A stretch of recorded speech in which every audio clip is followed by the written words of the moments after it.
चक्की पीसती थी रात को।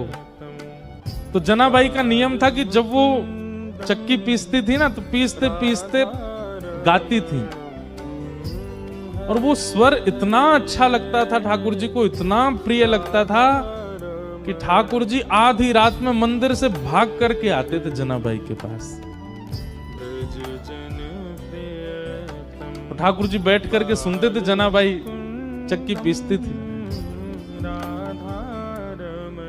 जनाबाई गाती थी, और ठाकुर जी सुनते थे बैठ करके। रोज आते थे ठाकुर जी, और रोज जनाबाई गाती थी, और वहीं बैठ करके श्री ठाकुर जी सुनते थे।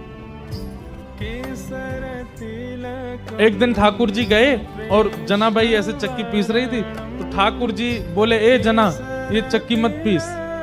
तो जनाबाई बोली, क्यों? ये घर घर घर आवाज करती है, तो तेरा स्वर जो है वो अच्छे से मुझे सुनाई नहीं देता, इसको नहीं पीसेगी शांति रहेगी, तेरा स्वर स्वच्छंद सुनाई देगा मुझको। आप विचार करो ठाकुर जी को कितना प्रिय लगता है।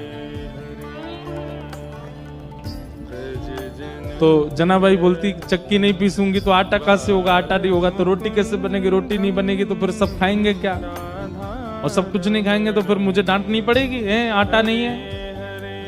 तुम तो बस सुनने आ जाते हो रोज रोज यहाँ पर, मुझे तो सुबह रोटी बनानी, नामदेव जी पूरा परिवार भोजन करेगा। नामदेव जी के यहाँ सेवा करती थी ना जनाबाई।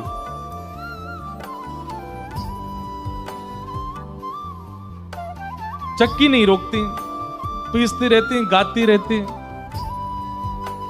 ठाकुर जी बोले, नहीं नहीं चक्की रोको, मुझे तुम्हारा स्वर सुनना है। तो जनाबाई बोलती, थोड़ा सा रह गया है, एक काम करो, अब मैं पीसूंगी तो धीरे धीरे चलेगा, तुम भी हाथ लगाओ थोड़ा सा।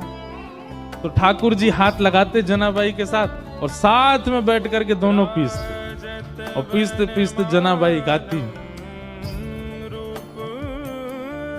ठाकुर जी को सुनाती।